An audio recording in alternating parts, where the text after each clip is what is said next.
ശ്രീമതി ശോഭാ സുരേന്ദ്രൻ, എനിക്ക് ഹിന്ദി അത്ര നന്നായിട്ട് അറിയില്ല, പക്ഷെ താങ്കൾക്ക് ഉറപ്പായിട്ടും അറിയാമായിരിക്കും. താങ്കൾക്കത് വിവർത്തനം ചെയ്യാം.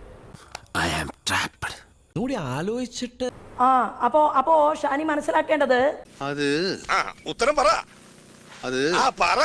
ഷഹീദ് എന്ന് പറഞ്ഞാൽ ജീവിച്ചിരിക്കുന്ന ഭഗത് സിംഗിനെ സന്ദർശിച്ച കഥയല്ല ഇന്ത്യൻ പ്രധാനമന്ത്രി പറഞ്ഞത്. രക്തസാക്ഷിയായ ഭഗത് സിംഗിനെ മരണമടഞ്ഞ് താഴെ വീണ ആ ഭഗത് സിംഗിനെ എനിക്കതല്ല തലക്കോളം മനുഷ്യന്മാർ ഇങ്ങനെ കാണിച്ചു ദയവായി മനസ്സിലാക്കണം ശ്രീമതി ശോഭാ സുരേന്ദ്രൻ. എന്താ പറയേണ്ടത്?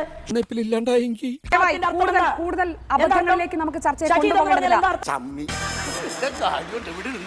ദയവായി ശ്രീമതി ശോഭാ സുരേന്ദ്രൻ, താങ്കൾ ആ പ്രസംഗം കേട്ടിട്ടില്ലെങ്കിൽ അതിനെ അപകടകരമായി വ്യാഖ്യാനിക്കരുത് ദയവായി. ഉളുപ്പ് വേണ്ടോ? ഉളുപ്പ്. ഷാനി, ഇത് ചെറിയ കളിയല്ല. ഷഹീദ് എന്ന് ഹിന്ദിയിൽ പറഞ്ഞാൽ എന്താ അർത്ഥം? ആ വാക്കിന്റെ അർത്ഥം എന്താ ഷാനി? ഞാനോ? അല്ല, പിന്നെ ഞാനായിരിക്കും. ഹിന്ദി പഠിച്ചിട്ട് ചർച്ചയിൽ വന്നിരുന്നാൽ മതി. ഹിന്ദി പഠിച്ചിട്ട് ചർച്ചയിൽ വന്നിരുന്നാൽ മതി. ഇവിടെ തോന്നി ദിവസം പറഞ്ഞുണ്ടല്ലോ. പ്രധാനമന്ത്രിയുടെ പ്രസംഗമൊക്കെ ട്രാൻസ്ലേറ്റ് ചെയ്യുമ്പോ പഠിച്ചിട്ട് വന്നിരിക്കണം. നീ ഒന്നും പണയണ്ട.